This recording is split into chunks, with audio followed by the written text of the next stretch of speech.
down. We'll see how that looks. That way, if somebody wants to take another one down. Or how about that? Does that look sufficient to everyone? You can still see okay and so forth. And all right, very, very good. All right, so let's turn to Psalms chapter number 33, please. Psalms chapter 33.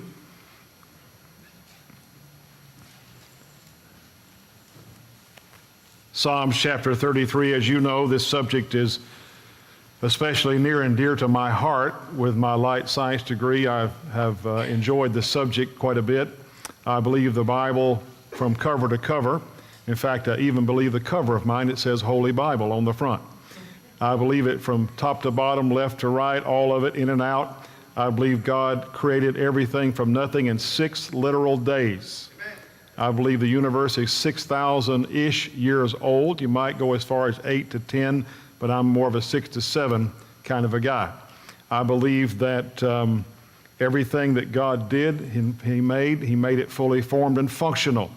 And so I believe a flood happened about 4,500 years ago. It was a global flood, not a local flood. Had it been a local flood, God would have just told Noah to move. Amen goes right there. So that's kind of where I'm at, and hope that you will. We may talk about the flood issue is not necessarily a part of this topic, although we usually touch on it when we talk about the formation of the Grand Canyon and all that kind of thing. But anyway, I had that first slide up there for my benefit mainly, but it says Charles Dickens, ask no questions and you'll be told no lies. I put that up there because we're going to begin tonight to discuss 15 questions that the evolutionist hopes you will not ask him or her. And when you ask the questions, what you get back oftentimes are lies. And so I pray that you'll learn a lot tonight. I pray that if you're not sure about the subject, you'll have an open mind and just listen to what God has for you. We had a gentleman last Wednesday night who was a guest, and I'd met him before. I liked him, I still like him, but he ran out the door saying, I'll not believe the universe is 6,000 years old. I'll never believe that dinosaurs and men walked together on the earth. Now, that's his privilege. I'm not mad at him, but I'll just say this. You're already here. It'll be over in sometime. And sooner or later, I will stop. And so why don't you just, if you're not sure, don't be like he was, at least sit there and just see what God may do for you. But anyway, can we stand together real quickly as we have already turned, I hope, to Psalms 33. And verse number 8, I'll read a little more than I have up here. And my clicker, boys, is not working. Let's see here. Maybe it's not turned on.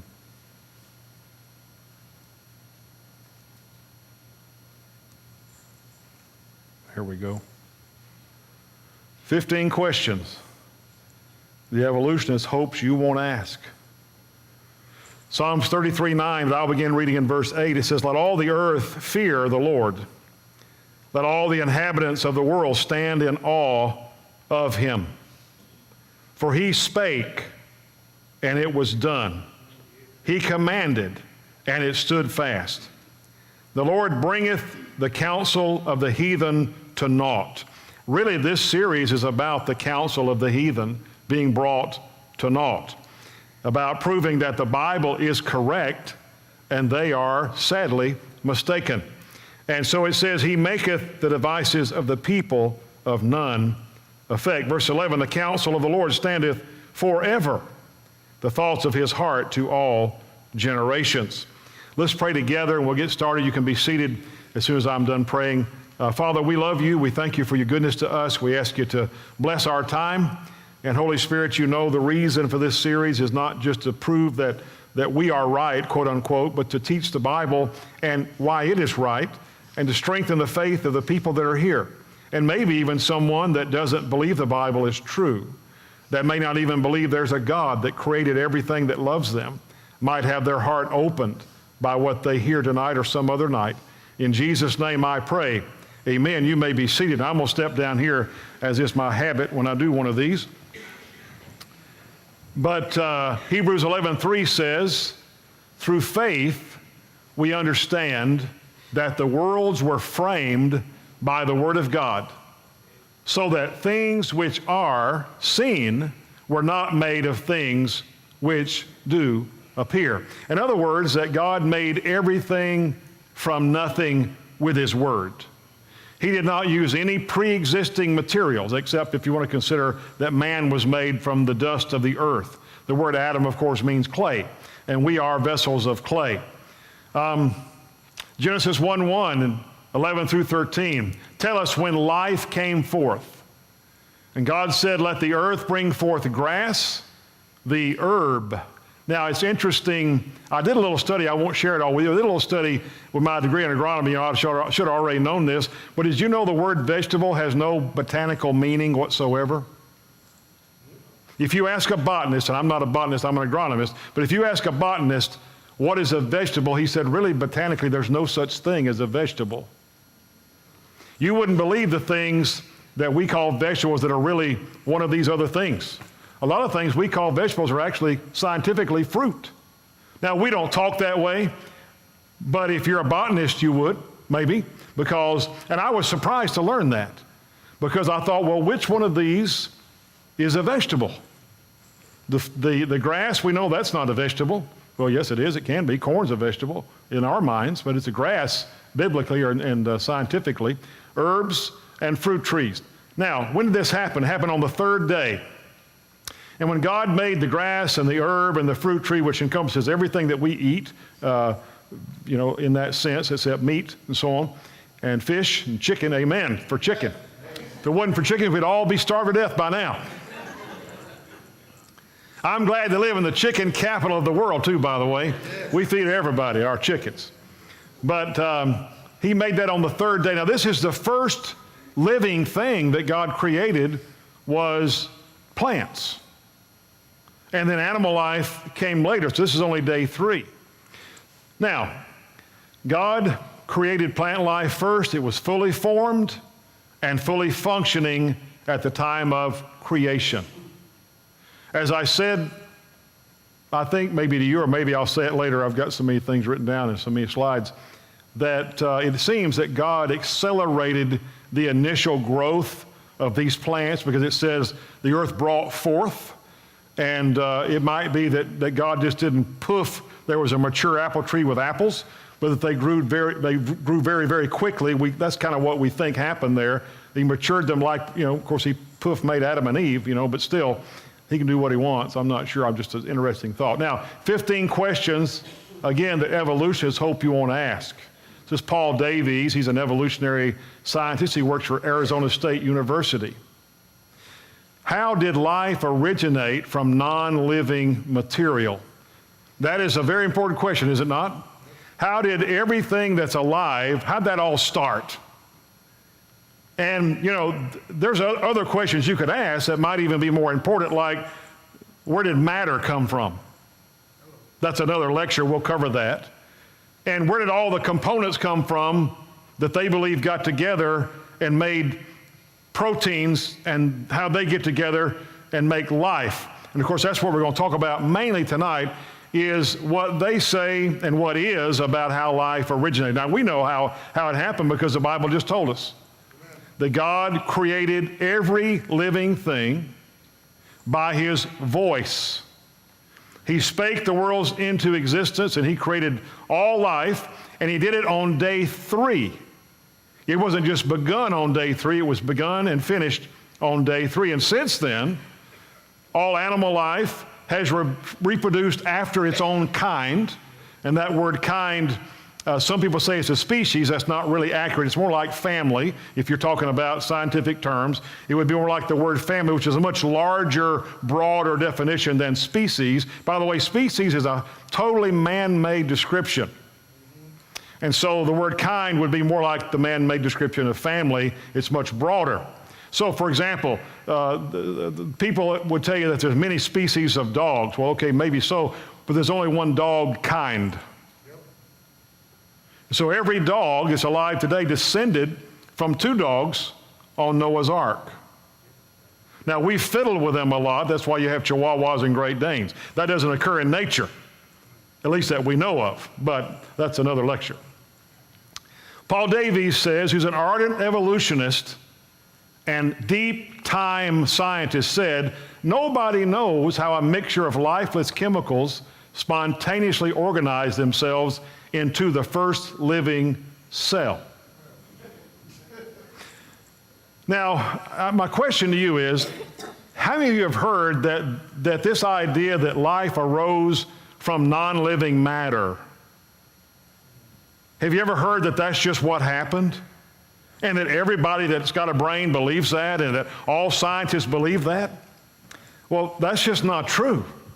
First of all, it's not true that it happened. Secondly, it's not true that all scientists believe it. In fact, the truth is, while they teach it, and you'll read it in all kinds of textbooks, I'll give you some quotes maybe tonight from a few textbooks, these guys, when they talk about it, it's maybe, possibly, theory, ideas. They are, at least in most cases, honest enough to say they don't really know. However, some of us, most of us, have been persuaded that they somehow do know, because they teach it oftentimes like that. This is Francis Crick, who was a co-discoverer of the DNA double helix. He said the origin of life appears at the moment to be almost a miracle. So many are the conditions which would have had to have been satisfied to get it going. Well, there's no almost about it, right? No almost miracle. We know God did it, and He did it very quickly. And you might know Him. I put my name up there. I give everybody else credit, give myself a little credit. Huh? Hey, my daddy said, if you don't toot your own horn, it'll go untooted.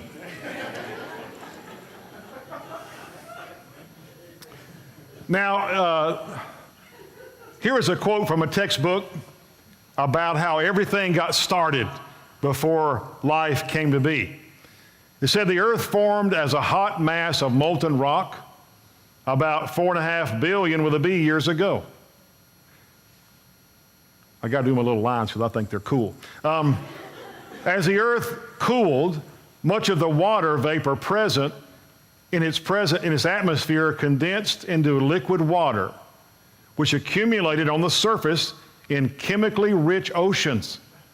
One scenario for the origin of life is that it originated in this dilute, hot, smelly soup of ammonia, formaldehyde, formic acid, cyanide. Now, can you think about what I'm reading here just a minute?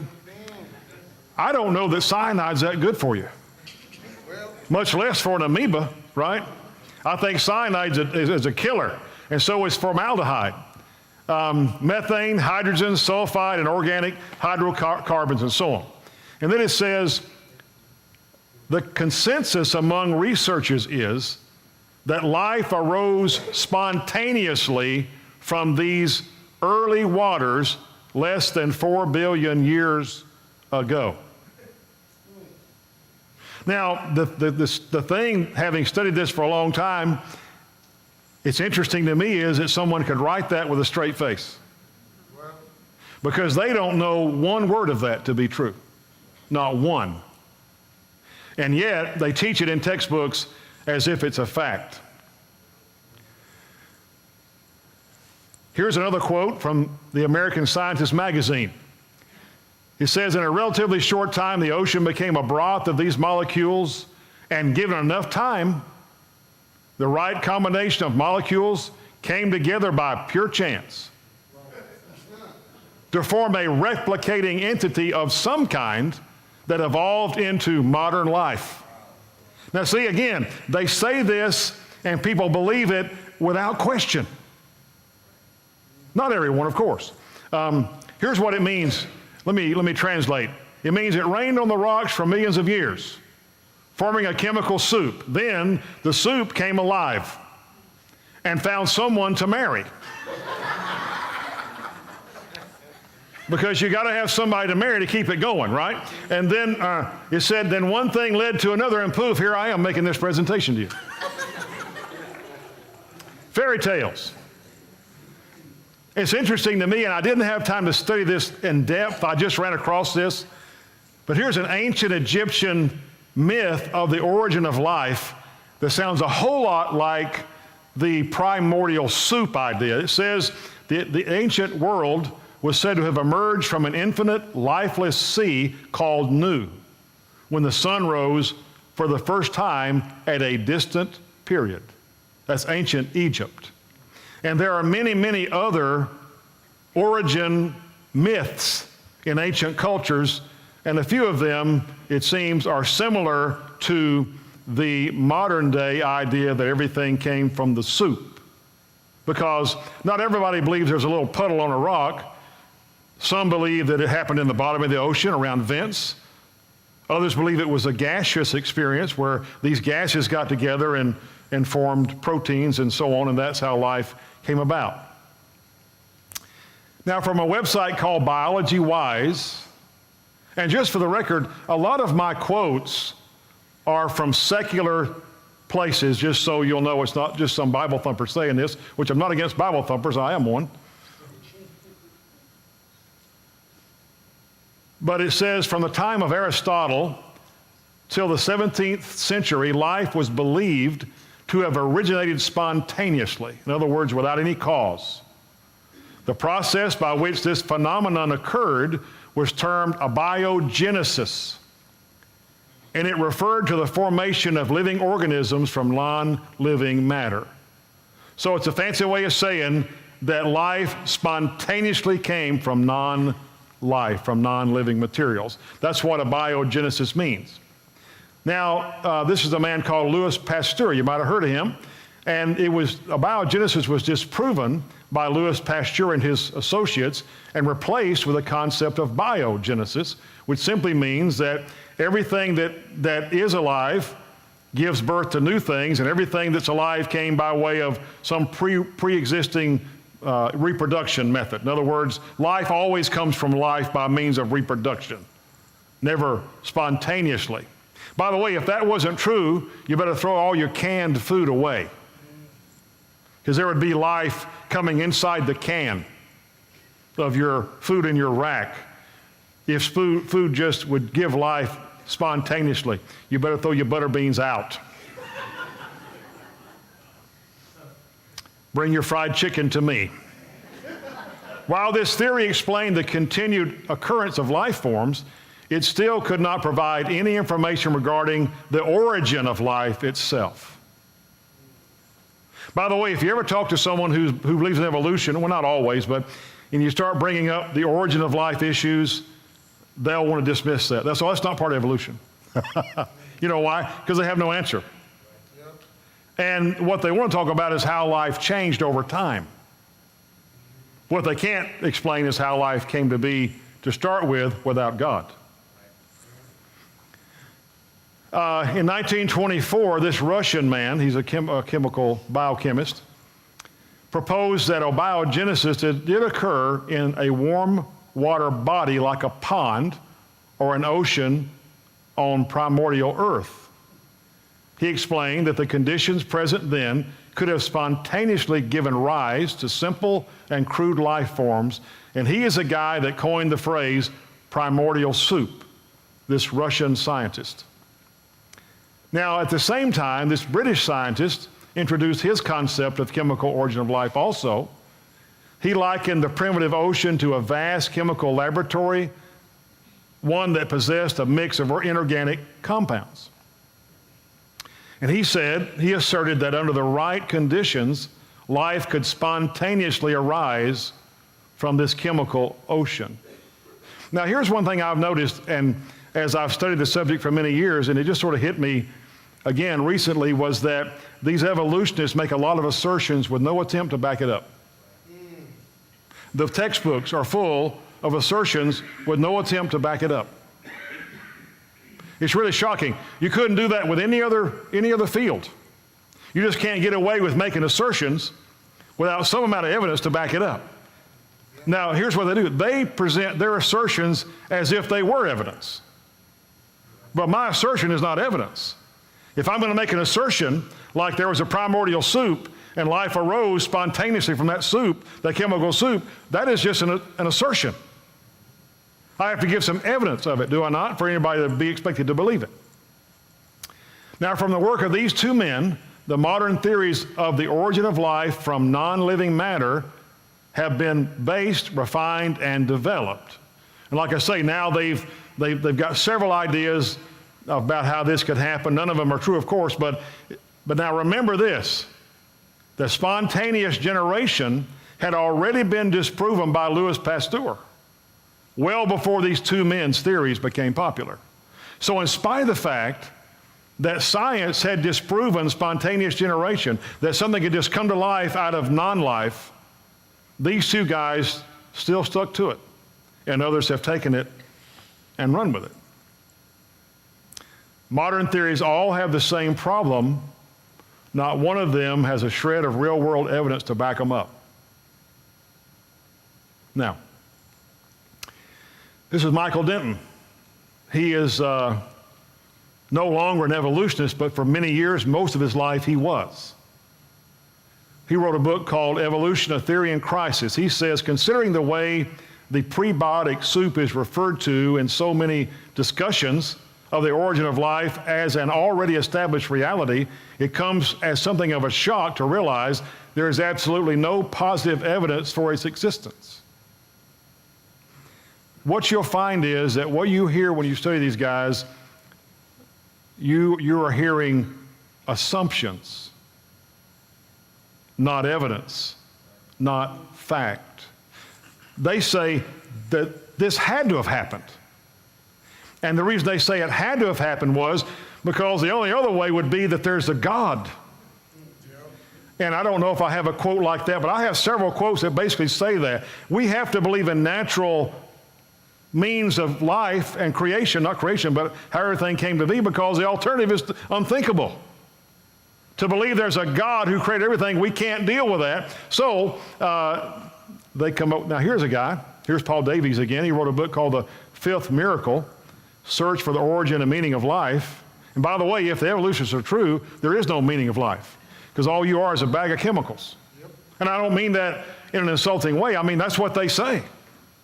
There is no purpose of life. And truly, they have no basis for morality. Because why, do you lock a dog up that kills a cat? No, you should give him a trophy. But a lion that kills its prey, there's no crime there, right? So if we're just animals, right? And that's the mindset if they were really honest with you. Some of these guys would say, well, yeah, what of it? If one steals from another one, we're just like a dog stealing somebody else's food. What of it? So this guy, Paul Davies, again, ardent evolutionist, not a believer. He says, many investigators feel uneasy stating in public that the origin of life is a mystery, even though behind closed doors they admit they are baffled. See, they don't have an answer to the question, how did life originate? We at least have an answer. God created. Here is Dr. Fred Hoyle, who was, I believe, the fellow who coined the phrase Big Bang to begin with, if I remember correctly. He says, in short, there is not a shred of objective evidence to support the hypothesis that life began from an organic soup here on Earth. Now, he's not some pastor like me who just thinks he knows a little something. This is a very famous British astronomer. Here is another quote. This is a little bit more wordy, but just hang with me. He says, the likelihood of the formation of life from inanimate matter is 1 to a number with 40,000 zeros after it. It is a big enough number to bury Darwin and the whole theory of evolution. And then he says, there was no primeval soup, neither on this planet nor on any other. And if the beginnings of life were not random, they must therefore have been the product of purposeful intelligence. Another quote by him is this. I like this guy. Once we see, however, that the probability of life originating at random is so utterly minuscule as to make it absurd, it becomes sensible to think that the favorable properties of physics on which life depends are in every respect deliberate. In other words, somebody made the laws. It is therefore almost inevitable that our own measure of intelligence must reflect higher intelligence, even to the limit of God. This is Leslie Eleazar Orgel. He is a British chemist, very well respected. He said, in my opinion, there's no basis in known chemistry for the belief that long sequences of reactions can organize spontaneously, and every reason to believe they cannot. Here's Paul Davis again. Scientists have no agreed theory on the origin of life. Plenty of scenarios, conjectures, and just so stories, but nothing with solid experimental support. Now, I share these with you just to ask you the question, did you think that's the way it was? No. I mean, I'm not saying you believe in this stuff, but I'm just saying, didn't you think that all these scientists believe this stuff to the bone? I mean, these are not just some guy that's teaching high school science over here at Flowery Branch. These are world-renowned scientists, and they're saying, look, this stuff isn't true, didn't happen, no soup, never was a soup. Now, and no way that life can arise from non-life on its own. Here is, I can't even read his name, I don't know this fellow very well. Oh yeah, Hubert Yockey. He says, the belief that life on earth arose spontaneously from non-living matter is simply a matter of faith in strict reductionism, which means a non-oxygen atmosphere, which by the way can't be, because on the third day there was plants, and plants do photosynthesis and so on, but because they presume that there was no life, no green life, plant life for many, many millions and billions of years, then there could not have been any photosynthesis during the time when things were forming, the soup was forming. I said that awkwardly, but I'm not going to go back. He said it's a matter of faith in strict reductionism and is based entirely on ideology. What is he really saying? He's saying it's a religion. Now, I contend to you that this whole subject is not a matter of science. It is much more of a religion than it is scientific. There's some science in it, but science is observable, can be demonstrated and repeated, none of which are true of any of this stuff we're talking about. So it is inherently religious. It is inherently ideological. It's an ideology, not a science. Now, it's taught as, it would be better taught as history, and then it wouldn't really be history because nobody observed it.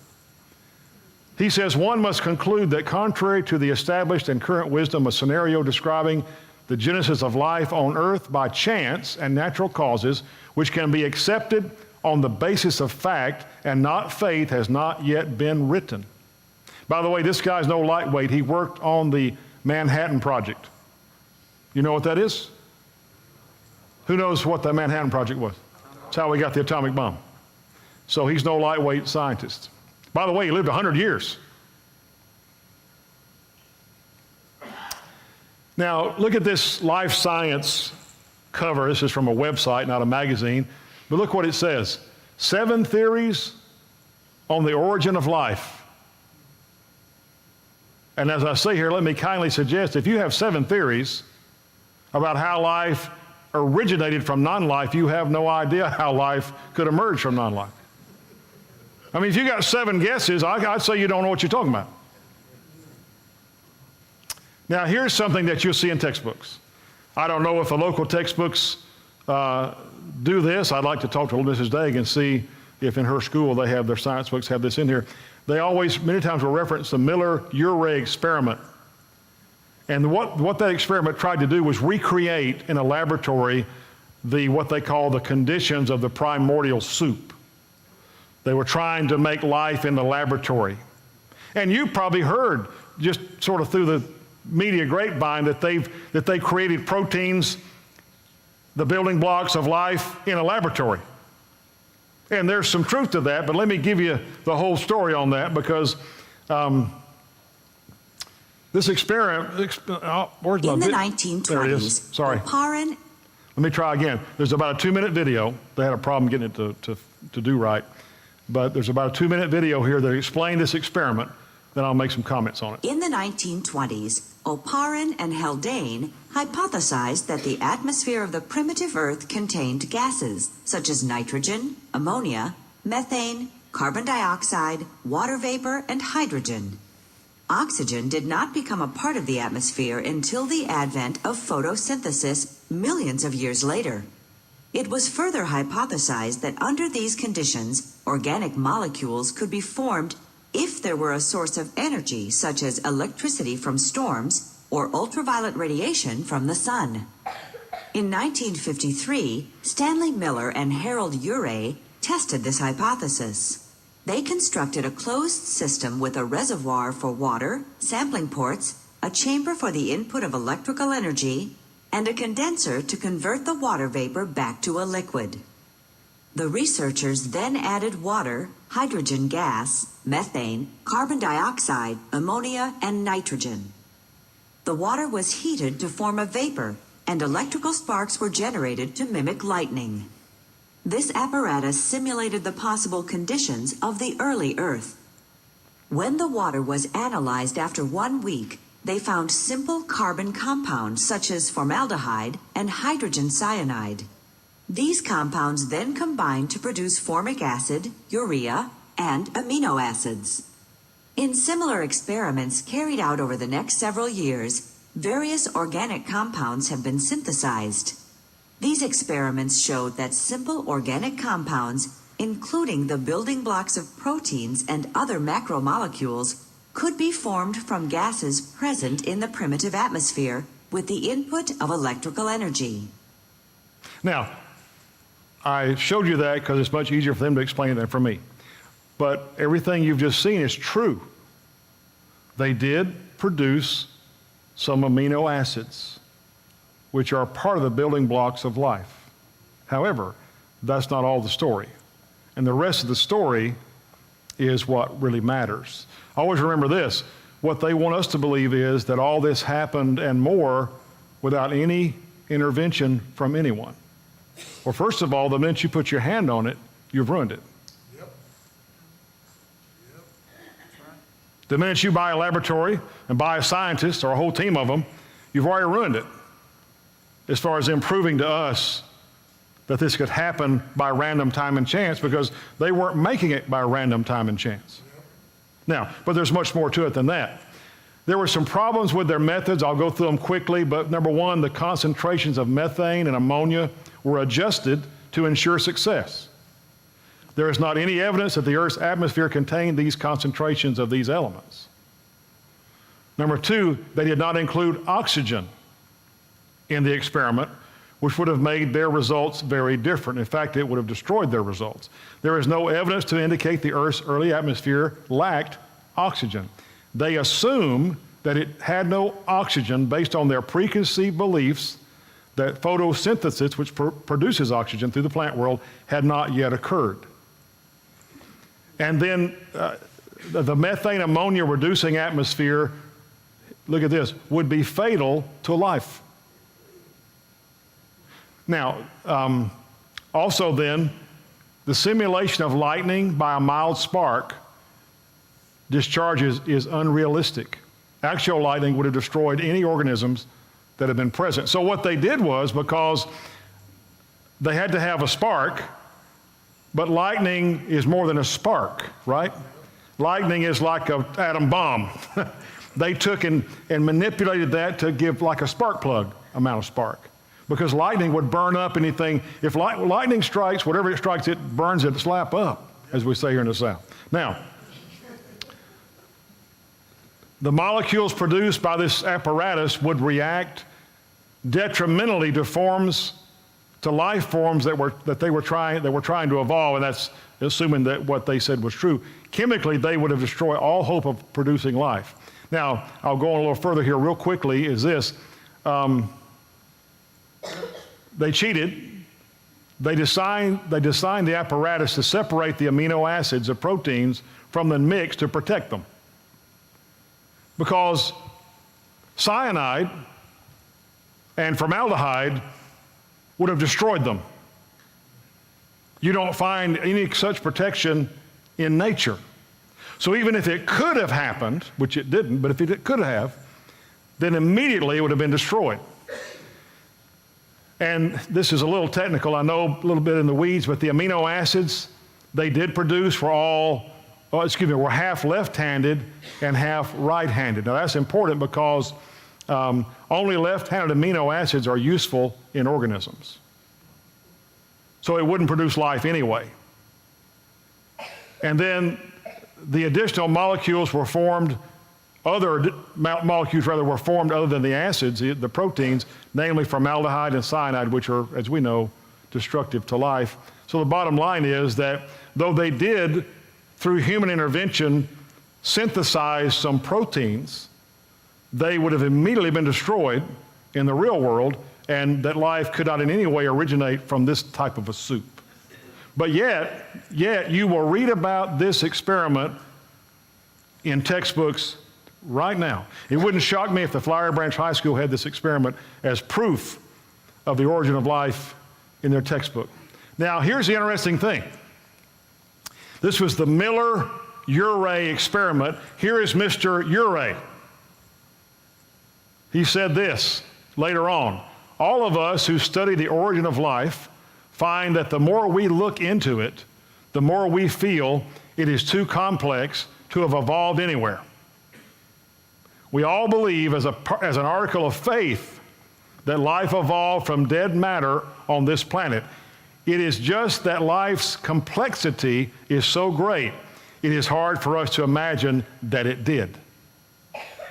That's the fellow who did the experiment, saying, well, I don't really believe that. In fact, I heard a video of a man that was speaking on creation, evolution, and so on, and he was told that Mr. Urey was in the audience. And so they had him stand and say a word. He said, look, I no longer believe in the results of my own experiment. Here's Andrew Knoll, professor of biology at Harvard. Now, Harvard, as you know, is sort of a lightweight school. Nobody smart goes there. And he said, we don't really know how life originated on this planet. And here's one of our favorites, old Billy.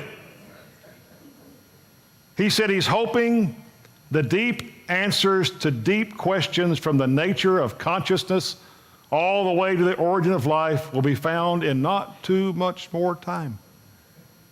Now, I'm going to tell you something. If you watch his little show, and my kids watched it when we were up yonder, we didn't know much about him then, I guarantee you he describes the process of the soup came alive and all that. Guarantee you he teaches that. But he knows it's not really true. He knows it can't be and hasn't been proven. Allow me to translate what he means here. I have no idea what's going on. That's what he really means. I have no idea what's going on. Now, it is true that the building blocks of life are amino acids. And now, here's the deal. Are you watching at all the History Channel? You know, they've got the ancient aliens, and everything's an alien now, right? I don't care whatever it is they don't know. Aliens did it, right? They wouldn't even begin to believe that there was a pre-flood society that was really, really smart. They lived about 1,500 years, you know, and they could get pretty smart. By the way, how smart would you be if you lived to be 800? I'm 60. I just think just now the light's about on all the way. They think that the building blocks may have come from outer space. Now, I didn't include this, but I've actually heard a couple of these guys who believe that actual physical aliens brought life here in the form of crystals. Now, used to be they put you in a mental hospital for believing stuff like that. But now he's on the History Channel lecturing. Now, so they're so desperate to find an explanation because they can't find it here. What they do is they kick the can down the road to outer space. And I read after a guy today who said, well, there are probably 1,000 universes, and surely in one of those life came to be. Wormholes, black holes, you know, multi-universe theory, all that stuff is a way to kick the can down the road because they have no explanation about how life came to be except God. And they can't stand that. Now, I'm not saying that all scientists are atheists, certainly that's far from true, but the ones who are at the top of it all, the movers and shakers, almost all of them are. Now, So even if this, in their mind, from their point of view, this still doesn't solve their problem. It just moves it down the road a little bit. So my question is this. It's a serious question, y'all. Don't make fun of me. If E.T. sent or brought life here, why do we not bear a family resemblance? If life came from his planet, no matter how it got here, why do we not look like that? Well, a few of us might get close. And here he is, I don't know, therefore aliens. By the way, that's a legitimate guy on the History Channel. I say legitimate from their point of view, not from mine. He has a bad hair day every day. Did you know that the most simple cell is rather complex? You know that Darwin believed that a cell was like a marble, homogeneous inside. That if you cut a cell open, it would just be mush. But that was 200 years ago. We kind of know a little bit more now, don't we? We know that even the simplest form of life is very, very complex. Now look at each thing on this graphic, chromosomes, ribosomes, all these things, the flagellum, the plasmid, which is the DNA, cytoplasm, all this, each one of these is organized, complex, has a form and a function. And this is the simplest type of life. A single cell, prokaryotic cell. Now, each of these little things here listed are literally nano machines. You've seen some of these space flicks where they have nano machines and they do bad things, they kill people and take people over. But literally these little things that are built into the simplest of cells are all living nano machines. They are teeny.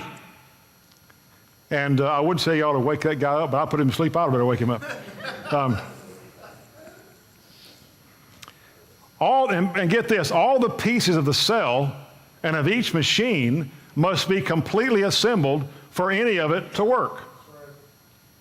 So you can't evolve these independently and then somehow it all happens. It's got to all be together simultaneously for any of it to work. What does that do? All right, now look at this. This is a blow-up of the flagellum. Now, see the little tail? We call that a tail. It's actually like an outboard motor, you might say. And this tail is this flagellum is highly complex. And if you could see that picture a little bigger, there's all kind of pieces and parts to it that all work together. And by the way, this little thing moves. And it moves quickly. And it moves quickly through a substance that is about as thick as molasses.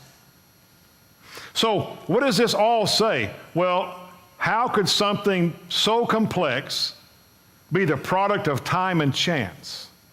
These things scream design. Somebody had to design this. Now, there's a lot of good science in our science books. There's also a lot of lies in our science books. Every state that I know of has a law that says that textbooks have to be true, but they don't honor these laws. Here's Michael Denton again. He says, the complexity of the simplest known type of cell is so great that it is impossible to accept that such an object could have been thrown together suddenly by some kind of freakish, vastly impossible event. Such an occurrence would be indistinguishable from a miracle. Now, proteins are the building blocks of the cell. And a protein is formed by amino acids, which are linked together. You remember those little toys you had when you were a kid, or maybe your kids had little plastic toys and they plugged together? You got red, yellow, white, blue little thing. I saw a guy, in fact, Stephen Meyer, I think if I can get the video to work, we'll see it in just a moment. He used those to symbolize how the acids join together to make a protein. And so the proteins, that's what's organized when these acids join together.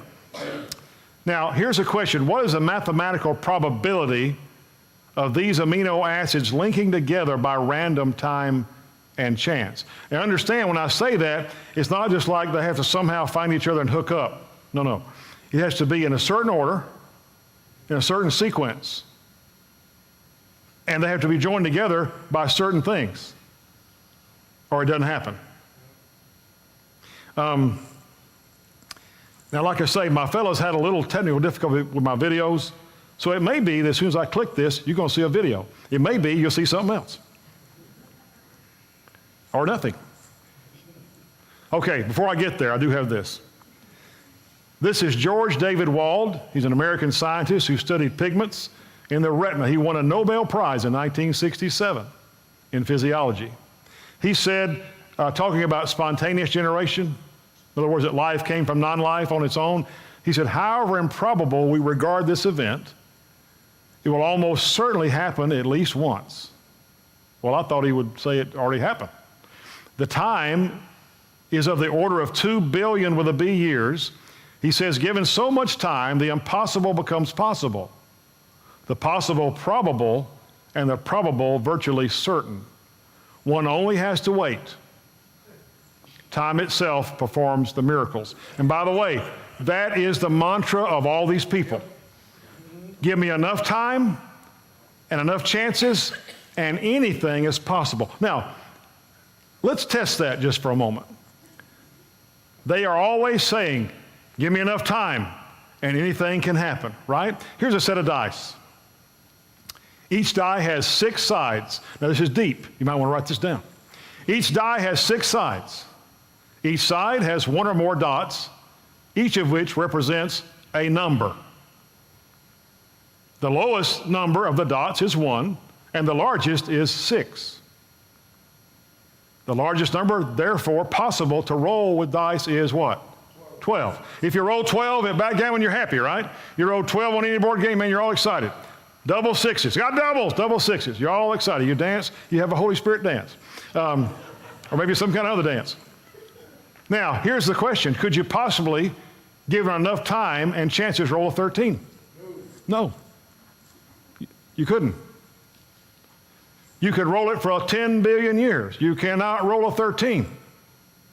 You know why? Because the information is not there to roll a 13. Now, likewise, with a lot of the things that we're talking about, the information is just not there for it to happen from any length of time, any number of chances.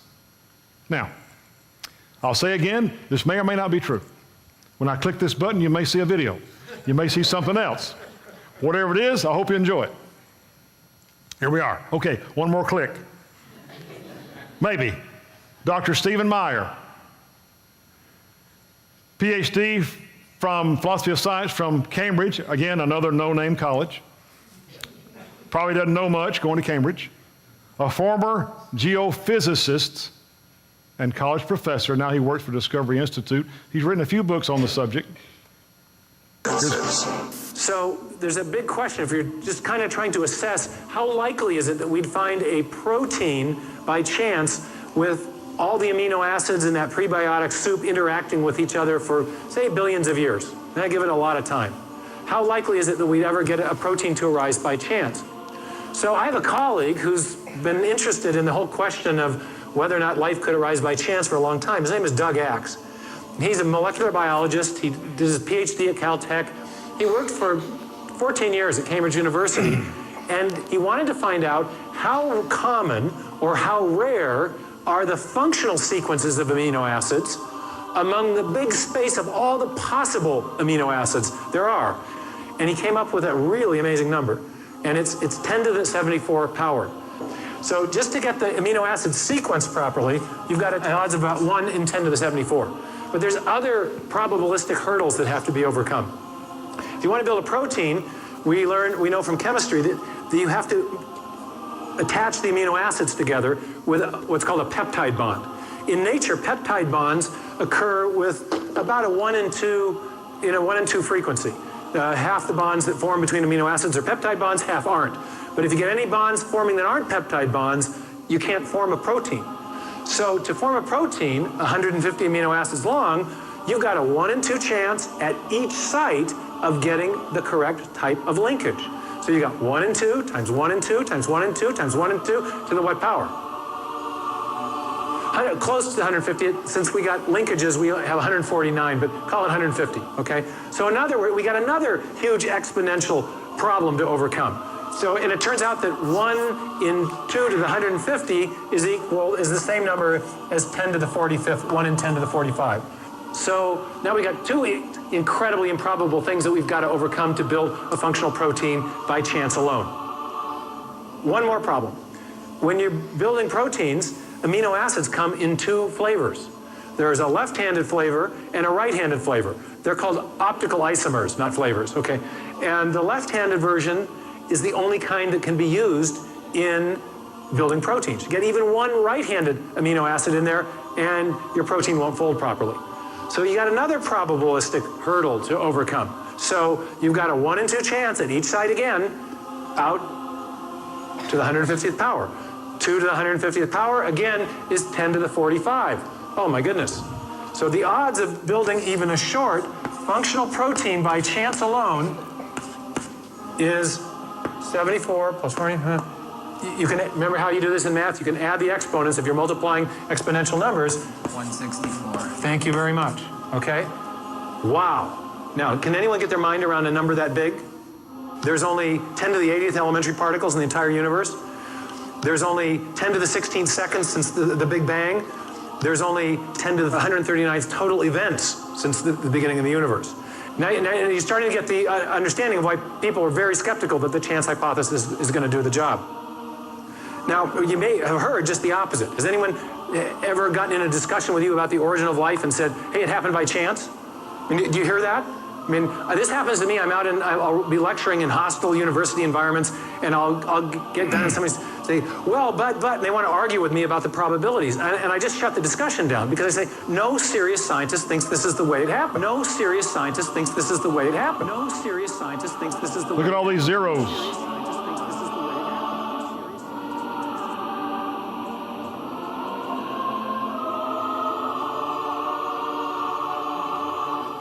Modern. All right, so now let me tell you this, and we're out of time, but Stephen Meyer is not exactly a Baptist. He's not an atheist anymore, but he is not even really a Bible believer per se. He maybe dabbles in the Bible a little bit, but he is for the most part, he believes in intelligent design. So he believes in a designer, in a God, but he's not of our stripe or anywhere near that, so to speak. He's coming our way, I think. But here's what he's saying is that the chances of a protein, even a simple protein, coming to be on its own by random time and chance is 1 chance in 10 to the 164th power. That is an unimaginable number. And the number really says the chances are 0. When you only have 10 to the 80th power atoms, I think he said, in the universe, or maybe it was molecules. What he's saying is it's unthinkable that this could occur spontaneously on its own. It didn't happen. Now, next week we'll carry on, and I hope you learned a little bit about why your Bible is literally true. I'm looking at young people who are being bombarded by this stuff. If you're my age, you're probably like, whatever, I don't believe that junk, I believe the Bible. Yeah, but your grandkids, your kids, your nieces and nephews are being swamped in this stuff. And they're being mocked at school sometimes by their teachers. So you owe it to them to know enough to help them when they have a question, if they're bold enough to ask it. A lot of them are ashamed to ask it. And again, I'll say this as I close. There's a reason why that not just our kind of church, and we've had a better than average experience here with keeping our young people, but in what they call evangelicalism, which is a broader group, when kids get to college age or thereabouts, they're gone from the church. I don't think it's a coincidence that the millennials are so detached from the Bible that only 17% of millennials say they're at all engaged with the Bible. You know why? Because they do not believe the Bible, and they think, many of them, that science has proven the Bible to be untrue because of the teaching of deep time, which, by the way, we will get to radiometric dating techniques. We'll have a session on that, and which they often mention to prove the deep time of the earth and so on. We'll have a session on the age of the universe. And again, I don't profess to be a scientist, I'm a preacher, but I'm a reasonable good collector. And what it is, what you're coming to is like a restaurant where the guy there doesn't even have a cook. He just goes to all the best restaurants and gets some food for them, puts them on the table. That's what I try. Well, you wouldn't believe how much time I spend reading and studying for this. And when I've already got it almost ready, I still spent 2 days trying to polish it and make it good. So I hope you enjoyed it. And next week we'll pick up right here. We'll go with another subject, okay? All right, so let's all stand together.